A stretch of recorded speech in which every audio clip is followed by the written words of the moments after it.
नमस्कार दोस्तों, मैं शिवांश दुबे लर्निंग बुक पे आप सभी का हार्दिक स्वागत करता हूं। आशा करता हूं आप सभी लोग अच्छे होंगे। मध्यकालीन इतिहास पर यह हमारा माफ कीजिएगा 9वां सेट है, जिसके अंतर्गत हम लोग महत्वपूर्ण प्रश्नों को कवर करेंगे जो पिछले एग्जामों में पूछे गए हैं। आप इस चैनल के टेलीग्राम चैनल से भी जुड़ सकते हैं और साथ ही साथ आप मुझे दिए हुए आईडी पे ट्विटर पे फॉलो भी कर सकते हैं। तो चलिए आगे चलते हैं और क्वेश्चन शुरू करें उससे पहले मैं आपको बता दूं, आप इस चैनल को सब्सक्राइब कर लीजिए और वीडियो को पूरा देखने का प्रयास करिए। आपके सामने काफ़ी अच्छे अच्छे क्वेश्चन रखे गए हैं, उनको सॉल्व करने और आंसर करने का प्रयास करिए। चलिए क्वेश्चन की तरफ चलते हैं। तो दोस्तों ये रहा पहला प्रश्न आज का। मध्यकालीन इतिहास से संतुलित काल का कुछ अंतिम प्रश्न बचे हुए हैं, उनको मैं कवर करा रहा हूँ। उसके बाद से अगले टॉपिक पे चलेंगे। तो आज का पहला प्रश्न है, नई फारसी काव्य शैली सबक ए हिंदी अथवा हिंदुस्तान शैली के जन्मदाता थे। आपके सामने चार ऑप्शन है: जियाउद्दीन बर्नी, बी आफिफ, सी इसामी, डी अमीर खुसरो। और दोस्तों इसका सही आंसर है डी अमीर खुसरो। अमीर खुसरो वैसे तो उर्दू के कवि थे, लेकिन इन्होंने अपने काव्यों में हिंदी शब्दों का बहुत बढ़ चढ़कर प्रयोग किया था और खड़ी बोली के जन्मदाता अमीर खुसरो को ही माना जाता है। चलिए दूसरे क्वेश्चन की तरफ चलते हैं। तो दूसरा प्रश्न ये रहा दोस्तों, अनुकूल परिस्थितियां मौजूद होने के बावजूद गुलाम वंश के शासक भारत में अपने साम्राज्य का विस्तार नहीं कर पाए, इसका मुख्य कारण क्या था? यह प्रश्न जम्मू एंड कश्मीर पीएससी 2002 में पूछा गया है। काफी महत्वपूर्ण क्वेश्चन है। ऑप्शन ए, आराम में उनकी सैन्य शक्ति कमजोर थी। ऑप्शन बी, मंगोल आक्रमण का भय था। ऑप्शन सी, भारत में उनकी संख्या नगण्य थी। और ऑप्शन चौथा है, वे साम्राज्य का विस्तार करना नहीं चाहते थे। तो दोस्तों चारों ऑप्शन आपके सामने हैं, आप लोग आंसर करने का प्रयास करिए, उसके बाद आंसर आपके सामने आएगा। तो दोस्तों अगर आप लोग ऑप्शन बी के साथ जा रहे हैं तो आप लोग बिल्कुल सही है, मंगोल आक्रमण का भय। चलिए नेक्स्ट क्वेश्चन की तरफ चलते हैं। निम्नलिखित में से किसने सिकंदर सानी की उपाधि धारण की? और पिछले क्वेश्चन में आपको बता दूं कि आपको पता ही होगा कि गुलाम वंश की स्थापना कुतुबुद्दीन ऐबक ने 1206 ईस्वी में की थी। ये क्वेश्चन पूछा जाता है कई बार। तो तीसरा क्वेश्चन है, निम्नलिखित में किसने सिकंदर सानी की उपाधि धारण की? Option A Iltutmish, option B Balban, option C Alauddin Khilji, option D इनमें से कोई नहीं। तो अगर दोस्तों आप लोग ऑप्शन सी के साथ जा रहे हैं अलाउद्दीन खिलजी, तो आप लोग बिल्कुल सही है।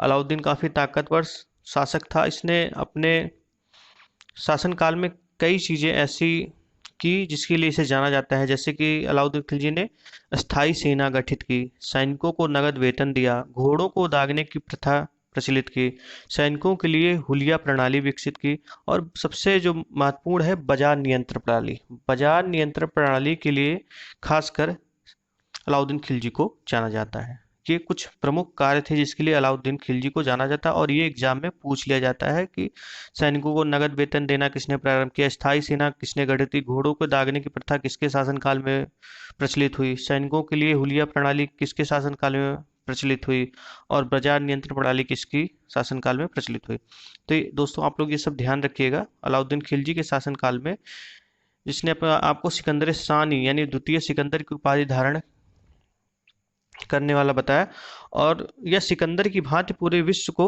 जीतना चाहता था, और यह एक नया धर्म भी चलाना चाहता था, लेकिन अपने मित्र के कहने पर यह विचार इसने त्याग दिया। चलिए चौथे क्वेश्चन की तरफ चलते हैं। सिक्कों पर खलीफा का नायब खुदवाने वाला भारत का प्रथम सुल्तान था। Option A Ghiyasuddin Tughlaq, option B Muhammad bin Tughlaq, option C Firoz Shah Tughlaq, option D Bahlol Lodi. तो दोस्तों अगर आप लोग ऑप्शन सी के साथ जा रहे हैं तो आप लोग बिल्कुल सही हैं, फिरोज शाह तुगलक। सिक्कों पर खलीफा का नायब खुदवाने वाला भारत का पहला सुल्तान फिरोज शाह तुगलक था। और तुगलक वंश की स्थापना गयासुद्दीन तुगलक ने की थी। और फिरोज शाह तुगलक का शासनकाल 1351 से 1388 तक का था। काफी महत्वपूर्ण शासनकाल था। इसमें भी कई चीजें क्वेश्चन में पूछी जाती हैं। सबसे ज्यादा गुलामों को फिरोज शाह तुगलक शासनकाल में ही रखा गया था। 1,80,000 के करीब संख्या थी। और फिरोज शाह तुगलक ने बेरोजगारों के लिए अलग से एक विभाग बनाया था। ये सारे प्रश्न पूछे जाते हैं जो अभी आगे का आपको कवर कराए जाएंगे। चलिए 5वें क्वेश्चन की तरफ चलते हैं। सैयद उस सलातीन की उपाधि किसने धारण की? Option A Iltutmish, option B Balban, option C Muhammad bin Tughlaq, option D Firoz Shah Tughlaq. सैयद उस सलातीन की उपाधि किसने धारण की? तो दोस्तों ऑप्शन डी फिरोज शाह तुगलक ने। फिरोज शाह तुगलक ने सैयद उस सलातीन की उपाधि धारण की। चलिए छठे क्वेश्चन की तरफ चलते हैं। निम्नलिखित में से किसे कुरान का पाठ करने वाला भी कहा जाता है? Option A Qutub Minar Qutbuddin Aibak, option B Iltutmish, option C Muhammad bin Tughlaq, option D Firoz Shah Tughlaq. दोस्तों अगर आप लोग ऑप्शन ए के साथ जा रहे हैं तो आप लोग बिल्कुल सही हैं। कुतुबुद्दीन ऐबक, जिसे गुलाम वंश का संस्थापक भी कहा जाता है। चलिए नेक्स्ट क्वेश्चन की तरफ चलते हैं, 7वें क्वेश्चन की तरफ। 2.5 दिन का झोपड़ा, मस्जिद और अजमेर का निर्माण किसने कराया था? Option A Iltutmish, option B Qutbuddin Aibak, option C D Balban और फिरोज तुगलक। तो दोस्तों अगर आप लोग ऑप्शन बी के साथ जा रहे हैं कुतुबुद्दीन ऐबक, तो आप लोग बिल्कुल सही हैं।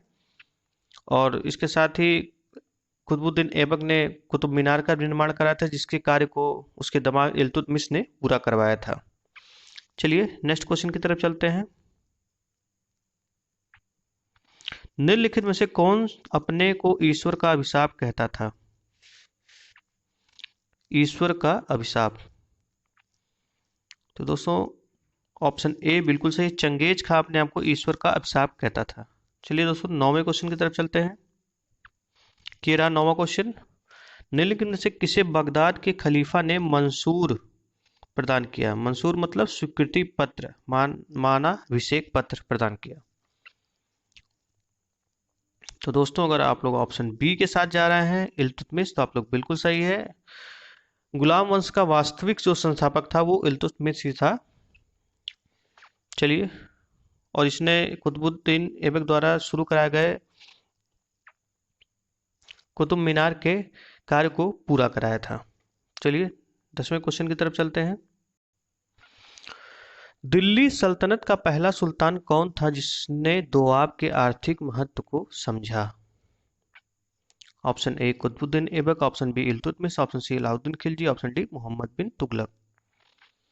तो दोस्तों अगर आप लोग ऑप्शन बी के साथ जा रहे हैं तो लोग बिल्कुल सही है, इल्तुतमिश बिल्कुल सही जवाब। और इल्तुतमिश 1211 से लेकर 1236 तक शासन किया। काफी महत्वपूर्ण शासनकाल था इसका। इसने चहलगानी 40 दलों के सदस्यों का निर्माण कराया, 40 गुलामों का। और काफी हद तक सत्ता उन्हीं के हाथों में रहती थी। और बलबन ने 40 दलों का विनाश किया था। ये क्वेश्चन भी काफी बार रिपीट किया जाता है, ध्यान में रखिएगा आप लोग। चलिए 11वें क्वेश्चन की तरफ चलते हैं। दिल्ली की राजगद्दी पर अफगान शासकों के शासन का निम्नलिखित में कौन सा एक सही कालानुक्रम है? चारों ऑप्शन आप लोग के सामने हैं, आप लोग आंसर करने का प्रयास करिए। लोधी वंश की बात हो रही है, तो लोधी वंश की स्थापना बहलोल लोधी ने की। उसके बाद सिकंदर शाह ने शासन किया और सबसे अंत में इब्राहिम लोधी ने शासन किया था। और बाबर के साथ इसकी लड़ाई हुई थी पानीपत की, जिसमें इसको हार का सामना करना पड़ा था। तो इस हिसाब से सी ऑप्शन सही लग रहा है। बहलोल लोधी पहले है और इब्राहिम लोधी बाद में, और सिकंदर शाह बीच में है, जिसने आगरा की स्थापना की थी सिकंदर शाह ने। तो चलिए ऑप्शन सी देखते हैं सही है या नहीं। जी हाँ, ऑप्शन सी बिल्कुल सही है। बहलोल लोधी, सिकंदर शाह लोधी, इब्राहिम लोधी। चलिए नेक्स्ट क्वेश्चन की तरफ चलते हैं। दिल्ली सल्तनत के तुगलक राजवंश का अंतिम शासक कौन था? जैसा कि मैंने अभी आपको ऊपर बताया थे कि तुगलक वंश की स्थापना गयासुद्दीन तुगलक ने की थी। अब यहाँ पे पूछा जा रहा है कि अंतिम शासक कौन था। Option A Firoz Shah Tughlaq, option B Ghiyasuddin Tughlaq Shah second, option C Nasiruddin Mahmud, option D Nasrat Shah. तो दोस्तों अगर आप लोग ऑप्शन बी के साथ जा रहे हैं तो आप लोग बिल्कुल गलत हैं, क्योंकि सही आंसर है ऑप्शन सी नसरुद्दीन महमूद। नसरुद्दीन महमूद सल्तनत के तुगलक राजवंश का अंतिम शासक था। चलिए 13वें क्वेश्चन की तरफ चलते हैं। ये रहा 13वां क्वेश्चन। मध्यकालीन भारतीय राजाओं के संदर्भ में निम्नलिखित में से कौन सा कथन सही है। मध्यकालीन भारतीय राजाओं के संदर्भ में निम्नलिखित में कौन सा कथन सही है। चारों ऑप्शन आपके सामने है, आप लोग देखिए, उसके बाद आंसर करने का प्रयास करिए। और सही आंसर है डी। फिरोज तुगलक ने गुलामों का एक अलग विभाग दीवाने बंदगान स्थापित किया। जैसा कि मैंने अभी आपको ऊपर बताया था कि सबसे ज्यादा गुलामों की जो संख्या थी 1,80,000, ये फिरोज शाह तुगलक के ही समय में थी। चलिए नेक्स्ट क्वेश्चन की तरफ चलते हैं। निम्नलिखित युगों में कौन सा सही रूप सुमेलित है। सही रूप से कौन सा सुमेलित है, हमें उसको बताना है। चारों ऑप्शन आपके सामने, आप लोग देख लीजिए और उसके बाद आंसर करने का प्रयास करिए। और दोस्तों सही आंसर है दीवाने बंदगान तुगलक। चलिए नेक्स्ट क्वेश्चन की तरफ चलते हैं। सल्तनत काल में फयालीज का अर्थ था। चार ऑप्शन दोस्तों आप लोग के सामने है, फयालीज का अर्थ आपको बताना है। और ये रहा आप लोग के सामने आंसर सी। फयालीज का अर्थ है इक्तादारों द्वारा सरकारी खजाने में जमा की जाने वाली अधिशेष राशि। चलिए नेक्स्ट क्वेश्चन की तरफ चलते हैं। दिल्ली का सुल्तान जो भारत में नहरों के सबसे बड़े जाल का निर्माण करने के लिए प्रसिद्ध है वह था। Iltutmish, option B Ghiyasuddin Tughlaq, option C Firoz Shah Tughlaq, option D Sikandar Lodi. तो दोस्तों अगर आप लोग ऑप्शन सी के साथ जा रहे हैं तो आप लोग बिल्कुल सही है, फिरोज शाह तुगलक बिल्कुल सही आंसर है। उसने महत्वपूर्ण 5 बड़ी नहरों का निर्माण कराया था।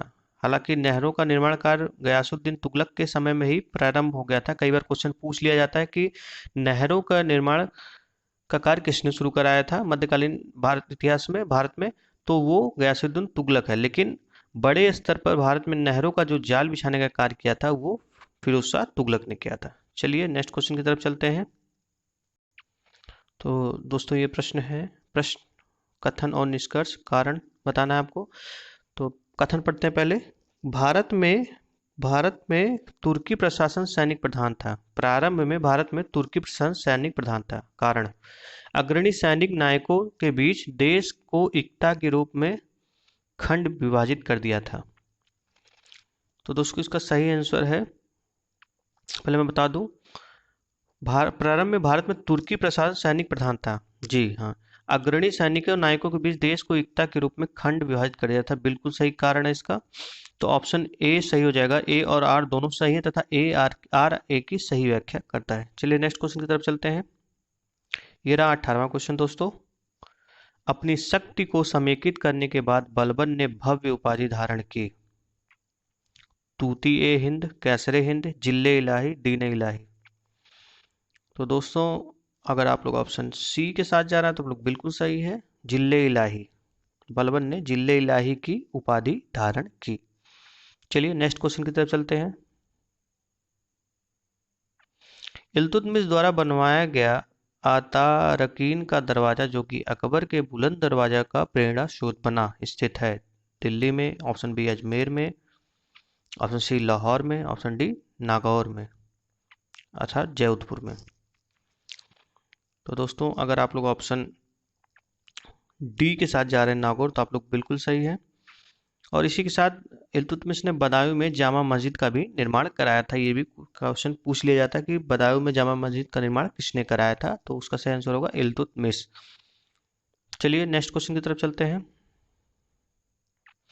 किसने 40 तुर्की सरदारों को लेकर तुर्काने चेहलगानी या 40 दल का गठन किया। तो दोस्तों इसका सिंपल सा आंसर है, कई बार एग्जाम में पूछा गया है, काफी आसान सा क्वेश्चन है। अगर आप लोग ऑप्शन बी के साथ जा रहे हैं तो लोग बिल्कुल सही है, इल्तुतमिश। इल्तुतमिश में 40 दल का गठन किया था। चलिए नेक्स्ट क्वेश्चन की तरफ चलते हैं। निम्नलिखित में कौन सा राज दरबार में बलबन का सर्व प्रमुख प्रतिद्वंदी था? Option A Imamuddin Rehan, option B Kishlu Khan, option C Zafar Khan, option D Iltutmish. तो दोस्तों अगर आप लोग ऑप्शन ए के साथ जा रहे हैं इमामुद्दीन रेहान, तो आप लोग बिल्कुल सही हैं।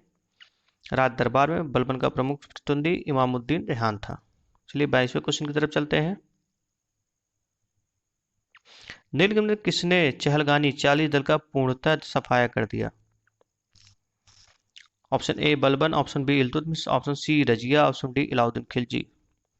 तो दोस्तों अगर आप लोग ऑप्शन ए के साथ जा रहे हैं बलबन, तो आप लोग बिल्कुल सही हैं। बलबन ने चहलगानी 40 दल का पूर्णतः सफाया कर दिया था। और मजे की बात यह है कि इल्तुतमिश के समय बलबन भी इसी 40 दल का सदस्य हुआ करता था।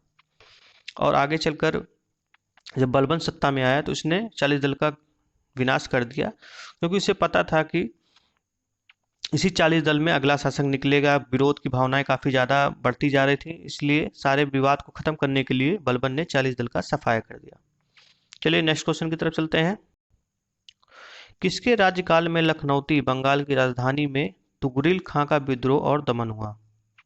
Option A Iltutmish, option B Balban, option C Alauddin Khilji, option D इनमें से कोई नहीं।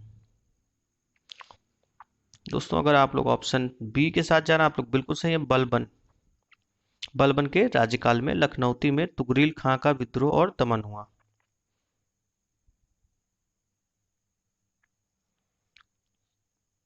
चौबीसवां क्वेश्चन, बलबन ने वित्त विभाग दीवाने विजारत से अलग कर एक पृथक संस्था के रूप में सैन्य विभाग दीवाने आरिज की स्थापना की, जिसका उद्देश्य था? ऑप्शन ए आंतरिक विद्रोह का दमन करना, ऑप्शन बी मंगोल आक्रमण को रोकना, ऑप्शन सी ए और बी दोनों, ऑप्शन डी ना ही ए और ना ही बी। दोस्तों अगर आप लोग ऑप्शन सी के साथ जा रहे हैं तो आप लोग बिल्कुल सही हैं। आंतरिक विद्रोह का दमन करना और मंगोल आक्रमण को रोकना दोनों ही इसका उद्देश्य था। दोस्तों आज के लिए इतना ही। माफ कीजिएगा, एक क्वेश्चन अभी बचा हुआ है। किसके राज दरबार में सिजदा, घुटनों पर बैठने, शीश नवाना एवं पबोस पांव को चूमना की परिपाटी चलाई गई थी? तो दोस्तों ये क्वेश्चन भी काफी इंपॉर्टेंट है, कई बार एग्जाम में पूछा जाता है और मुझे पता है आप लोग को इसका आंसर पता है। और आप लोग अगर ऑप्शन बी के साथ जा रहे हैं बलबन, तो आप लोग माफ कीजिएगा आंसर सी दिखा रहा है, लेकिन बलबन इसका सही आंसर, आप लोग इसको करेक्ट कर लीजिएगा। Balban is a right answer. किसके दरबार में सिजदा और पबोस बलबन ने शुरू कराया था, और नवरोज उत्सव की भी शुरुआत बलबन ने कराया था। तो दोस्तों आज की इस वीडियो को यहीं पे समाप्त करते हैं। आप लोगों ने वीडियो को पूरा देखा, इसके लिए आपका बहुत बहुत धन्यवाद। आपसे रिक्वेस्ट है आप चैनल को सब्सक्राइब कर लीजिए, वीडियो को ज़्यादा से ज़्यादा शेयर करिए, लाइक करिए। Thank you very much.